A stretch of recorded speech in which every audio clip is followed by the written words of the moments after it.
Hello. Um, I just finished talking to a friend.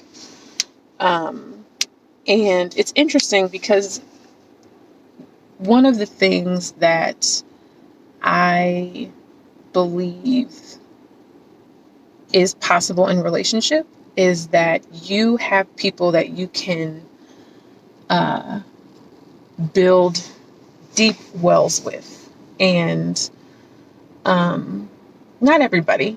That's not, I don't think every relationship is supposed to have a deep well to draw from, but I think the relationships that um, are connected and meaningful, you there's a possibility to build that well. I think there's intention behind it.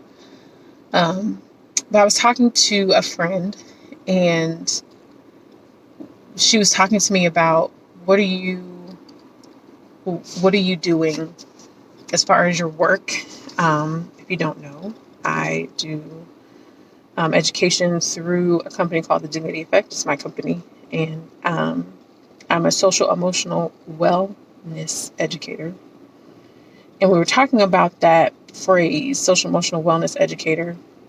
And I basically was kind of processing, and it came out, which I completely believe, like, I did not come up with this. I think God had poured it in, drawn it out, whatever, however you want to say it. Where I said wellness, when you say wellness, it feels like fitness or like this kind of like peak of like, I now am experiencing wellness in my relationships, and like it's this landing spot, right? And I said that doesn't feel right. What I really want people to get to is that in their social, which is between them and others, and emotional, which is within themselves, that there is a deep well that they can draw from in their relationships. So well-ness, there's a well quality to those relationships, to their social emotional living, where there's deep waters that they can draw from to nourish themselves and their relationships, and in turn that then nourishes those around them too. And just realizing that you may be in conversation with somebody and they say something or they don't say something, and you may have thought that that relationship had a certain quality, a wellness quality to it, or depth to it, that, and you wonder about that in some moments. And that can be a little jarring unless you have other relationships where you can say, I don't have this here with this person or even with these people, but I have it over here. And so I can be sad or disappointed that I don't have it over here. And then along with that sadness, because I want it with this person, I would love to be able to have a deeper, more honest, more authentic conversation, a more vulnerable conversation, a conversation where I can show up and be fully myself and know that there will be deep listening, know that I will be heard, that my narrative and my story will be respected and not questioned, not picked apart, not dismissed. But when you realize that though you want that here in this relationship, you don't know if that person is ready or able or willing, or if you want to enter into the process with them of trying to figure that out, because you're like, I don't know if I have the capacity, because I know you're not there. And that means that we are not there. And to get us there, like, do I want to do that? That is an easier thing to deal with when you have over here relationships that you say, I can experience deep listening. I can experience my narrative and story being told without questioning and dismissing and things like that. And I will do that for them too.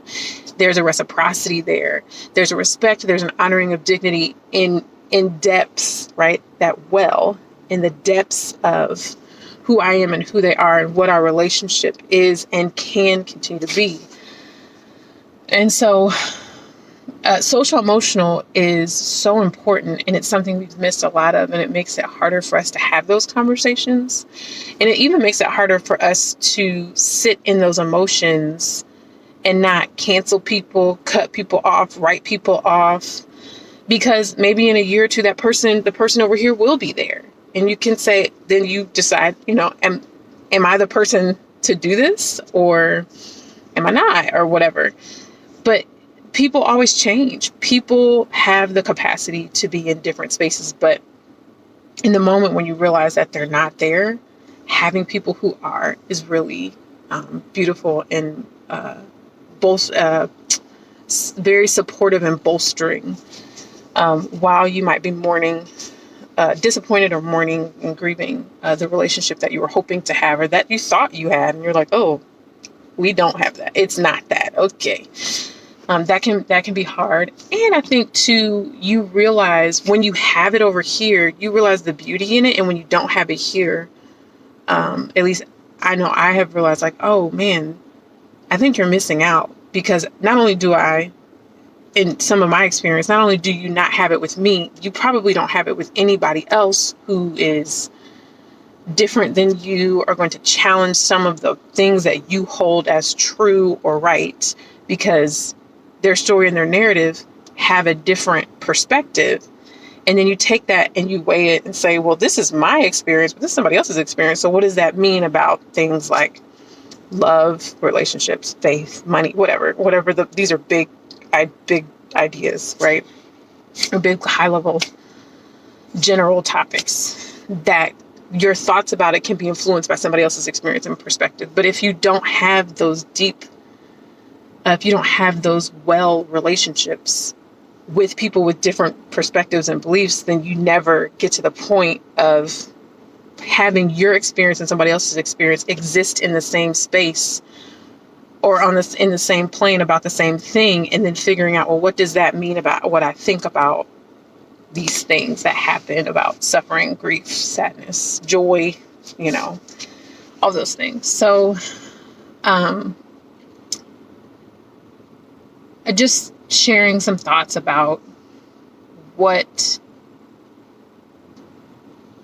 it can look like when the relationships that you have honor dignity, on a surface level, and you can have some conversation and some connection, versus the relationships that honor dignity in the layers of who we are as humans. And so I hope, my hope and my prayer in the gift of God, a gift of God, is that everybody have at least one relationship with those layers of dignity, that deep well of relating with at least one person where that reciprocity exists.